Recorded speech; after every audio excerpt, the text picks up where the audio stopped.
Anyong mga ka-adventure, kumusta ang mga paa nyo? Ang sa akin, parang gusto na mag-resign sa dami ng nilakad namin dito sa Boracay. Pero bago tayo sumuko, kailangan muna natin ng liquid courage. Kape muna tayo, best! Andito tayo ngayon sa day 5 ng ating throwback adventure noong December 2025. Oo, bago nyo sabihin, best, 2025 pa yan luma na, sandali lang. Sa Boracay, ang nagbabago lang naman ay ang pangalan ng holiday at ang OOTD natin. Yung puti ng buhangin dito, hindi nagiging gray. Boracay is like that one friend na hindi tumatanda, laging fresh at laging josa. Kaya manood hanggang dulo dahil ang memories walang expirations date.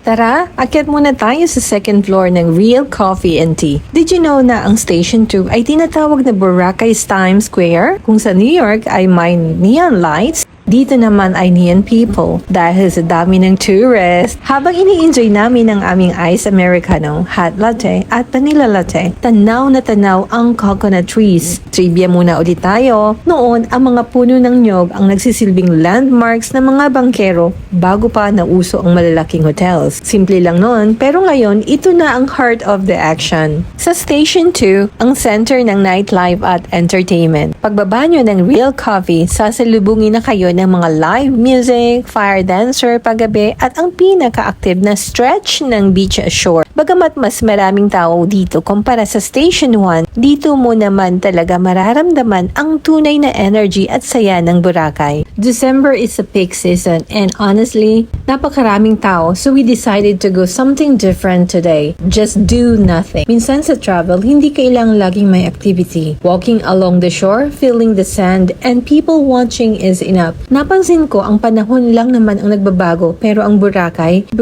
is always there. The island stays beautiful. Ang nagbabago lang ay ang mukha ng local at foreign tourists na bumibisita bawat season.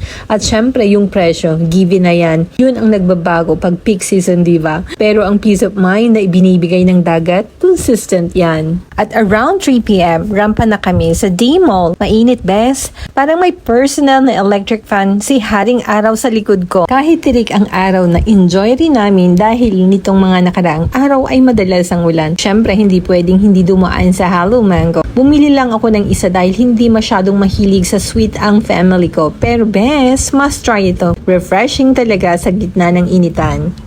To tell you the truth, ako lang yata ang may sweet tooth sa amin. One interesting about D-Mall, lahat ng kalsada dito ay sadyang narrow o makitid para ma-maintain ang market vibe at hindi pasukin ng malalaking sasakyan. Kaya bes, ready ng physical education ang legs nyo rito. Nilakad namin ang Balabag Wetland Park pa uwi. Ang wetland na ito ay parang kidney ng Boracay. Ito ang nagpipilter ng tubig para manatiling malinis ang ating dagat. Pero ito ang real talk. Boracay is a small island. Kung 8 days ka dito, gaya namin, dadating yung point na parang, bes, nakita ko na lahat to Pero okay lang maboard. Minsan, kailangan din nating quiet time para ma-recharge ang ating energy after the gloomy and rainy days. Dahil nasa Station 2 tayo, let me tell you why this is considered the heart of Boracay. Dito matatagpuan ang pinaka-busy at pinaka-vibrant na bahagi ng isla. Kung ang Station 1 ay para sa katahimikan, ang Station 2 naman ay para sa action. Alam niyo ba na dito sa Station 2 matatagpuan ang D-Mall, ang main shopping at ang dining hub ng Boracay. Halos lahat ng kailangan nyo mula sa groceries, souvenirs hanggang sa iba't ibang klase ng restaurants, andito ng lahat. Kaya naman ito ang pinaka-convenient na area para sa mga tourists.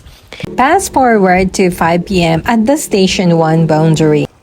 Bakit ba sikat ang Station 1? Dahil dito ang pinakamalalim na powdery sand. Sabi nga nila, ang sand dito ay hindi umiinit kahit tanghaling tapat. Nag-try akong maglakad sa floating jetty. Bes, ang feeling ay parang nasa wipe out ako. Sigsag kung sigsag, pero pagdating sa dulo, napaka-amazing. Ang liliit ng mga tao sa shore, parang mga langgam lang na nagsuswimming. It's a perspective you only get pag lumayo ka ng konti sa pampang. Kahit siksika ng selfie, sa beach, dito sa dock, solo mo ang view. Look at the view, yung mga yate at bangka sa Station 1, parang mga painting sa dagat. Watching them sail during the golden hour is very therapeutic. Kahit gaano karami ang tao, pag tumingin ka sa horizon, everything feels quiet. Ito yung realization ko. Season change, prices change, but the memories we make here are permanent. Whether you visited years ago or just recently, Boracay always has a way of making you feel welcome. Station 1 din ang paboritong spot para sa mga parasailing at yacht cruises dahil mas malalim at mas kalmado ang tubig dito paghapon. Kaya kung gusto nyo ng chill at quiet na sunset experience, Station 1 is definitely the place to be. We stayed for an hour to witness the magic. Bago kami mag-dinner, nag-light snack muna kami malapit sa shore. We take out a barbecue at drinks mula sa store at nakalimutan ko lang videohan dahil na-enjoy namin ang moment para sa main event dinner at Muni-Muni. Bago tayo magpaalam, heto ang isang munting paalala. The best thing in life aren't just the places we go, but the people we're with and the memories we create along the way. Season change, prices change, but the bond we have with our family is the best investment. Para sa aming main dinner, we headed to Muni-Muni. I don't know if it is correct pronunciations of the restaurant. Sinubukan namin ang kanilang Mexican-style platter. May sizzling rice with chicken, beef at shrimp, plus some crispy tacos and refreshing drinks. The food was really good and perfect for sharing with the family. Ang aming bill dito ay umabot ng 1,830. Worth it ang experience dahil sa ganda ng ambience at sarap ng kwentuhan. So for tonight's dinner and snack, we spent a total of 2,380